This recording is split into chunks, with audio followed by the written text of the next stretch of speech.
Existem mais de 80 teorias sobre a origem do riso. Uma delas é divina. O universo teria nascido de uma enorme gargalhada.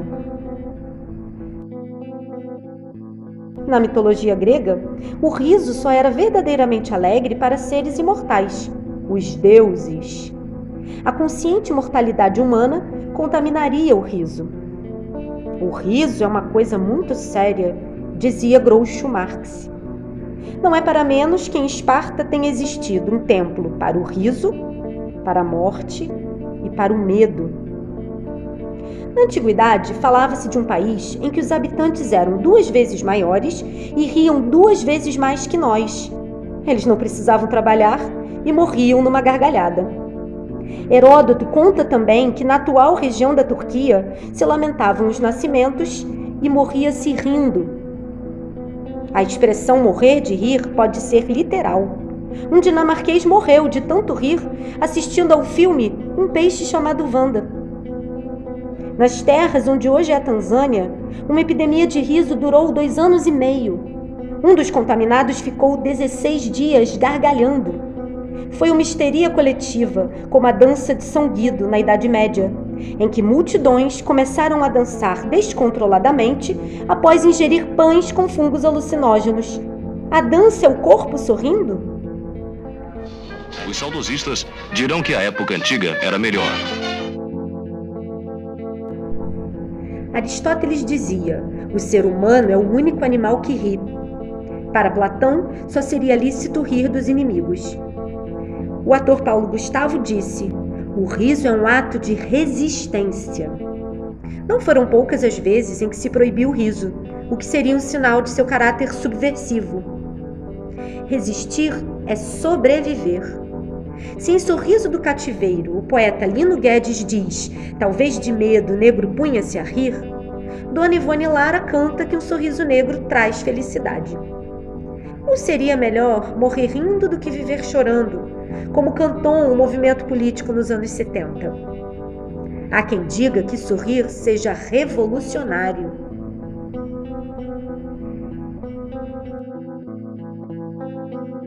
Apesar das tragédias, ou justamente por causa delas, o século XX foi considerado o século do riso. Mas o que é isto? Uma libélula? Se a quantidade de catástrofes é maior do que a capacidade de lamentar, só se pode sentar e rir, disse um escritor congolês. Não que a vida esteja assim tão boa, é que o sorriso ajuda a melhorar. Na Argélia, o comediante Mohamed Felag pretendeu amenizar a dor de seu país usando a loucura do riso, menos louca que a loucura assassina dos colonizadores. O cacique Babau garante: o que mata nossos adversários é o sorriso.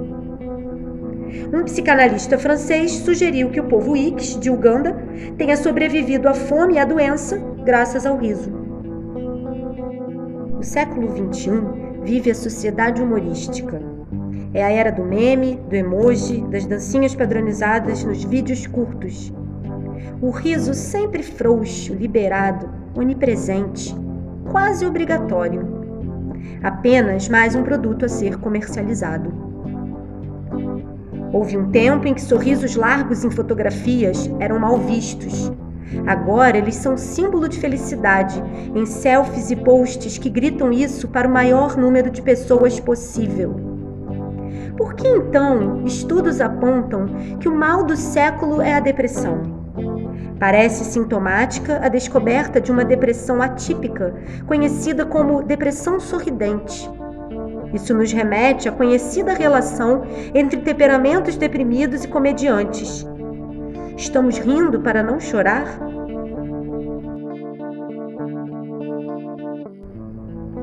Em 2014, o vice-premier turco afirmou que as mulheres não devem rir em público.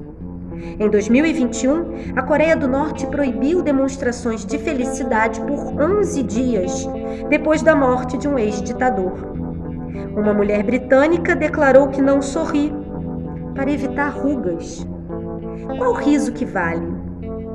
Uma pesquisa alemã aponta que as mulheres devem sorrir mais que os homens. E São João Crisóstomo, lá no século IV, já explicou a forma correta. Os dentes e os lábios devem ser colocados diante da língua para que ela não ultrapasse levianamente essas barreiras. No Japão, computadores começaram a fiscalizar sorrisos de funcionários de uma empresa ferroviária para garantir um bom atendimento. E já existe até um software capaz de verificar a sinceridade de um sorriso.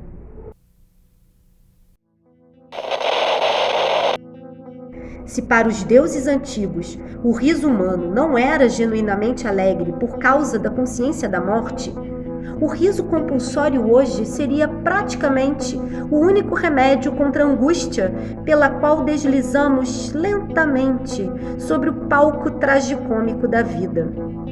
Cientistas afirmam que o planeta Terra também desliza lentamente para seu fim. Não acabaremos abruptamente, como dizem as profecias, ou como acaba o riso dos corpos carnavalescos na quarta-feira de cinzas. O último a sair, que apague a última risada.